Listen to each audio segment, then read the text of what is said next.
जन्माष्टमी एक दिव्य उत्सव।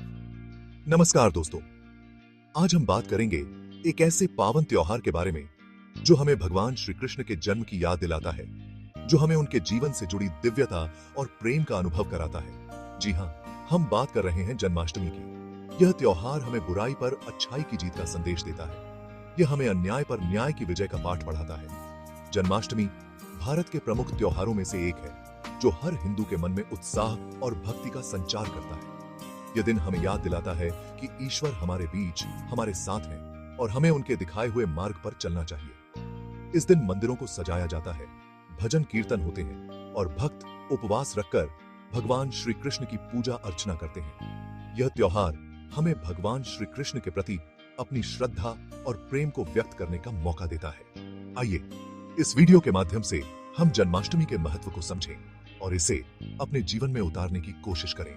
जन्माष्टमी का त्योहार भाद्रपद महीने के कृष्ण पक्ष की अष्टमी तिथि को मनाया जाता है। यह तिथि बहुत ही पावन मानी जाती है क्योंकि इसी दिन भगवान श्री कृष्ण ने धरती पर अवतार लिया था। यह तिथि हमें याद दिलाती है कि ईश्वर ने मानव रूप धारण कर धरती पर जन्म लिया था ताकि वो अधर्म का नाश कर सकें और धर्म की स्थापना कर सकें। अष्टमी तिथि हमें यह भी संदेश देती है कि हमें जीवन में कभी भी बुराई के आगे हार नहीं माननी चाहिए, बल्कि साहस और धैर्य के साथ उसका सामना करना चाहिए। हमें भगवान श्री कृष्ण के आदर्शों को अपने जीवन में उतारना चाहिए और हमेशा सत्य और न्याय के रास्ते पर चलना चाहिए।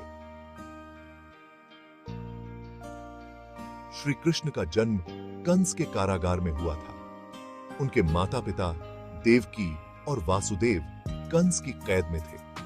कंस देवकी का भाई था, लेकिन वो एक क्रूर राजा था।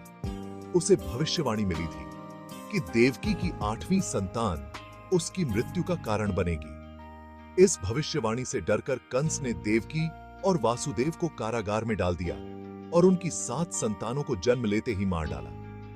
लेकिन जब श्री कृष्ण का जन्म हुआ तो दिव्य शक्ति से कारागार के दरवाजे खुल गए और वासुदेव उन्हें गोकुल में अपने दोस्त नंद और यशोदा के पास छोड़ आए। श्री कृष्ण का जीवन हमें बहुत सी शिक्षाएं देता है। वो हमें कर्म योग, भक्ति योग और ज्ञान योग का रास्ता दिखाते हैं। वो हमें सिखाते हैं कि हमें बिना किसी स्वार्थ के अपना कर्तव्य निभाना चाहिए, बिना फल की चिंता किए।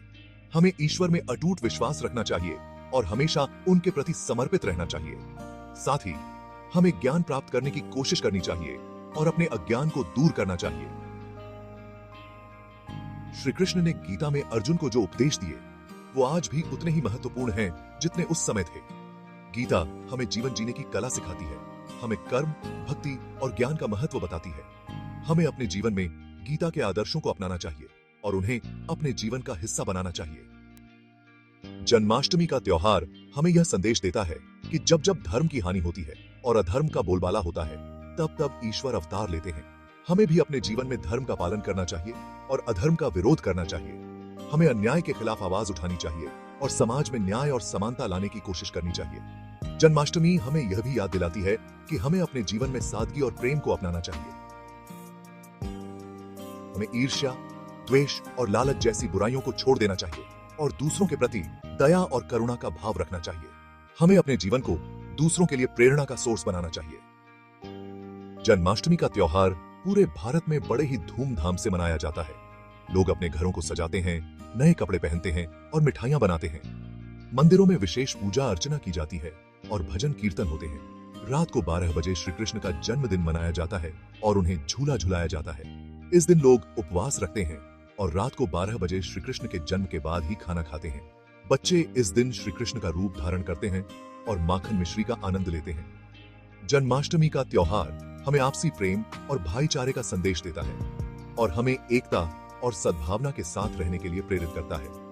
अगर आपको यह वीडियो पसंद आया हो तो इसे लाइक करें, अपने दोस्तों के साथ शेयर करें और हमारे चैनल स्टोरी जीनी को सब्सक्राइब करना न भूलें। हमें कमेंट करके बताएं कि आप अगले वीडियो में किस विषय पर जानना चाहेंगे। जय श्री कृष्ण। जय हिंद।